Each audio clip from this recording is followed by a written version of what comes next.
Hello mga kakusina! Ako po ulit sa Ate Angel ng Kusina ni Angel, and for today's video, gagawa na naman po tayo ng another dessert recipe na napakadali lang pong gawin. Kaya't panoorin mo na ang buong video dahil madali lang po ito. So una, naglagay na ako dyan ng isang sachet nitong Menu Magic Buko Street Jelly Powder. Tapos po, tutunawin lang natin yan sa 3 cups ng buko juice. After natin dyang maipagsama, hahaluin lang po natin ito ng maigi hanggang sa matunaw yung ating buko jelly powder. And then after po nun, pwede na po nating buksan yung ating apoy sa ating kalan over medium to low heat. And then lulutuin lang po natin ito hanggang sa kumulo yung ating mixture.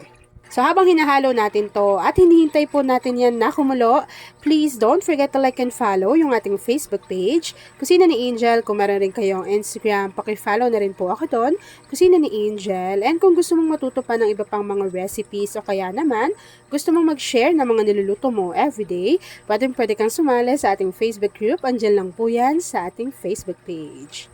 At ayan na nga mga kakusina, kapag kumukulo na po yung ating buko jelly mixture, off lang po natin yung apoy sa ating kalan. Ita-transfer ko lang po ito sa aking lagayan bago hihintayin po natin yung mag-set or mag-firm. Kapag nag-set na or nag-firm na yung ating buko jelly, hiniwa ko lang po yan into cubes, tapos i-transfer lang natin dito sa ating mixing bowl. Nasa sa inyo na po kung gaano kalalaki yung pagkahiwa ng inyong buko jelly. After nun, maglalagay lang po tayo dito ng nata de coco. Maglalagay rin po tayo dito ng 1 cup na cooked sago. So, ito po yung maliliit lang. Ilalagay na rin po natin dyan yung 1 can or 380 grams ng Marie Evaporada. Maglagay na rin po tayo dyan ng 1 can or 380 grams ng Marie Condensada. After nyan, maglalagay lang din po tayo dito ng chilled overnight na all-purpose cream.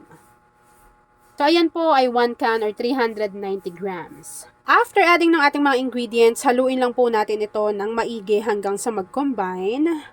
Tapos, nasa sa inyo na po kung gaano nyo siya katagal ilalagay sa inyong ref.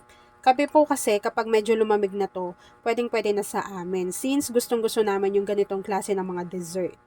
After mixing, maglalagay na po tayo dito ng buko. Nasa sa inyo na kung gaano karami, pero mas marami, mas masarap. Yan. So ako po, 2 buo ng buko yung inilagay ko dyan. Tapos yan na, kinayod ko na, and then nilagay natin dyan sa ating mixing bowl. Grabe no, magkano na po ang isang piraso ng buko sa inyong lugar? Ayan no, the more na mas maraming buko talaga, grabe, mas sumasarap talaga, or nag-iiba talaga yung lasa ng ating dessert recipe. Hahaluin ko lang po ito ng maigi, tapos ilalagay ko lang to sa aking ref hanggang sa medyo lumamig na siya. Nasa sa inyo naman kung gusto nyo pang kumapal yung kanyang consistency. And then after po nun, ipapakita ko na sa inyo kung ano yung natapos nating easy and creamy dessert recipe. At ayan na nga mga kakusina, kapag lumamig na po yung ating dessert, pwede na po natin yang i-enjoy! At ayan na nga mga kakusina, tapos na naman po ang ating easy dessert recipe na white buko salad.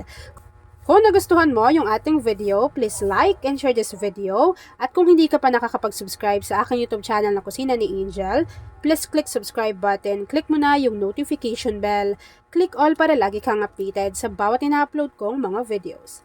Grabe, diba? Yan lang mga kakusina. Thanks for watching and enjoy this video. Kung isa ka sa dessert lover at buko lover, pakishare ng ating video at mag-comment ka na dyan ng Hi Ate Angel sa ating comment box section at kung taga saan ka nanonood. Yan lang mga kakusina. Thanks for watching and enjoy this video.